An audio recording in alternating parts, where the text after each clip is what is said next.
আপনারা জানেন যে আপনারা যেহেতু সংবাদ মাধ্যমের কর্মী আর কি, সংবাদ কর্মী, সো আমার বিরুদ্ধে কিছু এলিগেশন আসছে এবং সেটা আপনারাই মনে করেন প্রচার করছেন, যে হোক না কেন। তো আমি 3-4 দিন আগে একটা চিঠি পাই আর কি, মন্ত্রণালয়ের চিঠি গিয়েছিল। তো তার প্রেক্ষিতেই আমার কিছু ডকুমেন্টস এবং কিছু প্রশ্ন করে আর কি, তো সেই প্রশ্নটা আনসার দিয়ে আসছিলাম। আমার অবস্থান না, আমি তো খুব ক্লিয়ার, বিকজ আমি তো কোনো অন্যায় করি নাই।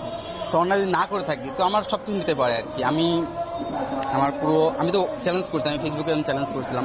শুধু আমি না, আমার পুরো ফ্যামিলি, আমার ভাই বোন, আত্মীয় স্বজন যারা আছে 5 আগস্টের পরে এবং 5 আগস্টের আগে কার কি পরিমাণ সম্পদ ছিল, কার কি সম্পদ আছে বা বাড়ছে, এটা তো উন্নয়ন তদন্ত করবো অবশ্যই, বা রাষ্ট্রীয় ব্যবস্থা নেয় আর কি। এই বিষয়গুলো আর কি। না, এটা মিথ্যা কথা আর কি। কারণ হচ্ছে যে আমার আজকে কিন্তু ব্যাংকে ভাইবা, আজকে আমি এখানে আসছি বিকজ অফ, মানে আমি বলতে পারি আপনাদের কারণে। কারণ যদি এখানে না আসতাম, একদিন ডিলে করতাম, আপনারা নিউজ করতেন যে হয়তো কোনো কারণে পালাইছে বা করছে আর কি, ঠিক আছে। সো আমি ব্যাংকের ভাইবা রেখে কিন্তু আমি এখানে আসছি। সো এটা তো আমার মানে আমি ফিল করতেছি। আরেকটা, আমি 25শে মার্চে আমার লিখিত অবশ্যই আবেদনটা আমার হাতে লেখা এবং সেটা আমার সাইন করা আছে, তার প্রেক্ষিতেই তো মানে করা হয়েছে আর কি, ঠিক আছে।